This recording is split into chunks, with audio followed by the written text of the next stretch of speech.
Praise the Lord. கர்த்தருக்குள் பிரியமானவர்களே, இந்த நாளிலும் ஒருவேளை உடைந்து போயிருக்கிறீங்களா? இதுக்கு மேல வாழ்க்கையில என்ன இருக்கிறது, செத்துட்டா நல்லா இருக்கும் அப்படின்னு ஒருவேளை சாவையே எதிர்பார்த்து பேசுகிற ஆளா இருக்கிறீங்களா? விசுவாசிகளா இருந்து, ஊழியக்காரர்களா இருந்து, ஊழியம் செய்து, ஒருவேளை சாட்சிகளா இருந்து இந்த நாட்களில அவைகளெல்லாம் மறந்து ஏதோ ஒரு பாரம், ஏதோ ஒரு கவலை உங்களை அழித்து கொண்டே இருக்கிறதா? ஆண்டவராகிய தேவன் உங்களுக்கான வார்த்தையை இன்றைக்கு அனுப்புகிறார். எலியா தீர்க்கதரிசி மிகப்பெரிய தீர்க்கதரிசி, வல்லமையாய் ஊழியம் செய்தவன். அந்த தீர்க்கதரிசி யெசபேலுக்கு பயந்து அவ தன்னுடைய பிராணனை எடுத்துடுவாளோ, ஒருவேளை கொலை செய்து விடுவாளோ என்று சொல்லி பயந்து அவன் ஒரு சூறை செடியின் கீழே போய் படுத்துக்கொண்டு தேவனிடத்துல ஒரு விண்ணப்பத்தை வைத்தான். நீங்க 1 ராஜாக்கள் 19வது அதிகாரத்துல அதை வாசிக்கும் போது 4வது வசனம், அவன் வனாந்தரத்துல ஒரு நாள் பிரயாணம் போய் ஒரு சூறை செடியின் கீழ் உட்கார்ந்து நான் சாக வேண்டும் என்று கோரி, போதும் கர்த்தாவே, என் ஆத்துமாவை எடுத்துக்கொள்ளும், நான் என் பிதாக்களை பார்க்கிலும் நல்லவன் அல்ல என்று சொன்னான். போதும் கர்த்தாவே. இன்றைக்கு கூட நீங்க போதும், இது என்ன வாழ்க்கை, இதற்கு மேல என்ன இருக்கிறது வாழ்றதுக்கு அப்படின்னு எதையோ ஒன்ன பார்த்து பயந்துட்டீங்களா? ஏதோ ஒரு சூழ்நிலை உங்களை பயமுறுத்துகிறதா? இதற்கு மேல வாழ வழியே இல்லை, வாழ்கிறதுனால என்ன பிரயோஜனம்னு நினைக்கிறீங்களா? ஒருவேளை அவமானப்படுத்தப்பட்டீங்களா? கைவிடப்பட்ட நிலைமையா? எல்லாத்தையும் இழந்துட்டீங்களா? தேவனிடத்துல உங்க விண்ணப்பம், போதும் ஆண்டவரே, நான் சாகணும்னு சொல்றீங்களா? மற்றொரு இடத்துல அப்படி பேசுறீங்களா? உங்களை நீங்களே தனிமைப்படுத்தி கொள்றீங்களா? எல்லாவற்றையும் அறிந்த தேவன் உங்களோடு தான் இருக்கிறார். இன்றைக்கும் அவ்வளவு பெரிய தீர்க்கதரிசி, அவ்வளவு அற்புதங்களையும் அதிசயங்களையும் செய்த தீர்க்கதரிசி இங்க வந்து தேவனிடத்துல நான் சாகணும் ஆண்டவரேன்னு கேட்கிறவன் அங்கேயே அந்த யெசபேலுடைய வார்த்தைக்கு பயப்படணும். அவன் தான் சாக ஆயத்தம் ஆயிட்டானே, எங்க செத்தா என்ன பரவாயில்ல அப்படின்னு ஏன் அவனால முடிவு பண்ண முடியல?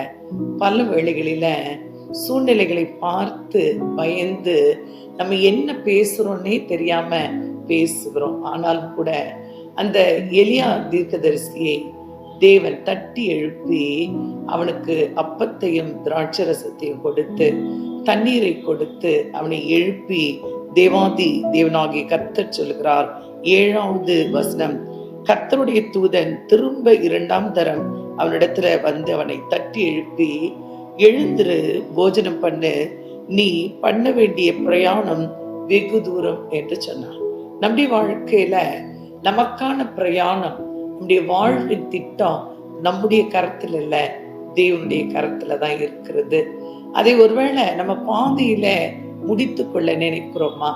நிறைய பேர் இன்றைக்கு தற்கொலையை நோக்கி ஓடுகிறதை பார்க்கிறோம். அநேக வாலிப பிள்ளைகள், அநேக வயதானவர்கள் கூட இன்றைக்கு தற்கொலை நோக்கி ஓடுறாங்க, அல்லது செத்தடலாம் அப்படின்னு தீர்மானம் எடுத்துடுறாங்க.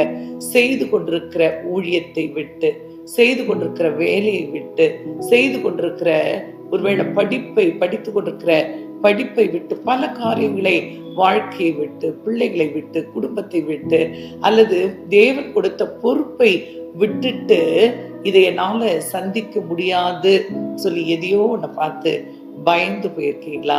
ஆண்டவராகிய தேவன் அந்த பிரயாணத்தை அறிந்தவர் சொல்றாரு, நீங்க போக வேண்டிய தூரம் வெகு தூரம், உங்க வாழ்க்கை மிகப்பெரிய ஆசீர்வாதமானது.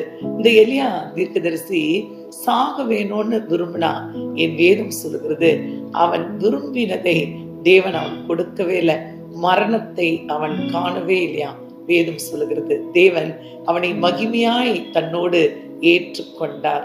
ஒருவேளை தப்பான விண்ணப்பங்களை வைத்துக் கொண்டிருக்கிறீங்களா? வாழ்க்கையை முடித்துக் கொள்வதா தேவனுக்கு பிரியமான விண்ணப்பம்? இந்த பயத்தை யாரால மாற்ற முடியும்? இந்த சூழ்நிலையை யாரால மாற்ற முடியும்? ஒருவேளை உங்களால மாற்ற முடியலன்றதுனால அது மாறவே மாறாதுன்னு நீங்க ஏன் முடிவு பண்ணிட்டீங்க? தேவனாலே கூடாதது ஒண்ணுமே இல்லை. ஏதோ ஒரு பயம், ஏதோ ஒரு பாரம், ஏதோ ஒரு கவலை உங்களை அழுத்தி கொண்டே இருக்கிறதா? இப்ப ஆண்டவர்கிட்ட சொல்லுங்க, ஆண்டவரே என்னை முற்றிலுமாய் உம்முடைய கரத்துல கொடுக்கிற ஆண்டவரே. குயவன் கையில ஒரு பாத்திரம் கெட்டு போனா அதை அவன் உகந்த பாத்திரமாய் வேறே பாத்திரமாய் வணைகிறானா? அப்படித்தான் நம்முடைய தேவன். ஒருவேளை எங்கேயோ ஒரு இடத்துல கெட்டு போச்சா வாழ்க்கை, எங்கேயோ ஒரு இடத்துல விழுந்துட்டோமா, எங்கேயோ ஒரு இடத்துல தப்பு பண்ணிட்டோமா, அவ்வளவுதான் வாழ்க்கைன்னு முடிவு பண்ணிட்டீங்களா? ஆண்டவராக இயேசு கிறிஸ்து அதற்காகத்தான் இந்த பூமிக்கு இறங்கி வந்தார். உடைந்து போன நம்மை உருவாக்க. ஒருவேளை அழுது கொண்டிருக்கிற நம்மை பார்த்து அழாதேன்னு சொல்ல, பயந்து கொண்டிருக்கிற நம்மை பார்த்து பயப்படாதேன்னு சொல்ல, நம்முடைய துக்கத்தை, நம்முடைய பாரத்தை, நம்முடைய பாவத்தை, நம்முடைய எல்லா கவலைகளையும் அவர் ஏற்றுக்கொண்டு நம்ம எல்லாம் நீதிமான்களாய், தேவ பிள்ளைகளாய், ஆசீர்வதிக்கப்பட்டவர்களாய் வாழும்படிதான் அவர் தன்னைத்தானே சிலுவையில ஒப்பு கொடுத்தார். உங்களுடைய ஜெபம் மாறட்டும், உங்களுடைய கவலைகள் மாறட்டும், உங்களுடைய துக்கங்கள் மாறட்டும். எந்த சூழ்நிலையில நீங்க இப்ப இருந்தாலும் அப்படியே ஆண்டவர்கிட்ட சொல்லுங்க, ஆண்டவரே நான் வாழ விரும்புகிறேன், உமக்கு சாட்சியை வாழ விரும்புகிறேன், சந்தோஷமாய் வாழ விரும்புகிறேன், தீர்க்காயுசோடு வாழ விரும்புகிறேன், அநேகருக்கு நீர் தான் தேவன்னு நான் சொல்ல விரும்புகிறேன், என் வாழ்க்கையை மாற்றுங்கன்னு நீங்க கேளுங்க. சாக நினைத்தான் அங்க தீர்க்கதரிசி, அவனை சாவையே காணாதபடிக்கு, மரணத்தையே காணாதபடிக்கு மகிமையாய் மாற்றினார் தேவன். இன்றைக்கும் உங்கள் வாழ்க்கை மகிமையாய் மாறும். சந்தோஷமாயிருங்க. God bless. God bless.